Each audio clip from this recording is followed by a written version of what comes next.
আজ জানবো হচ্ছে লেভেল অফ প্রিভেনশন সম্বন্ধে। এটা প্রথম ইন্ট্রোডিউসড করেছিল 1960 সালে জেরাল্ড ক্যাপলিন। এটার 3টে লেভেল আছে: প্রাইমারি, সেকেন্ডারি অ্যান্ড টারশিয়ারি।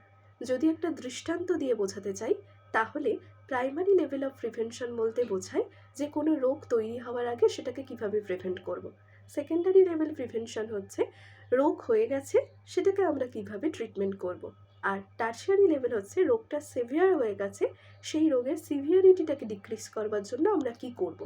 তাহলে প্রাইমারি লেভেল অফ প্রিভেনশন বলতে আমরা প্রথমেই বললাম যে কোনো রোগ বা ডিজিজ বা কোনো ইনসিডেন্ট অ্যারাউজ যাতে না হয় তার জন্য আমরা কি করতে পারি, আমরা মেন্টাল হেলথ সম্বন্ধে তাকে পড়াশোনা করতে পারি, বা কোনো প্রবলেম অ্যারাইজ হলে সেই প্রবলেমটাকে কীভাবে সলভ করবে সেটা নিয়ে কাউন্সিলিং করাতে পারি।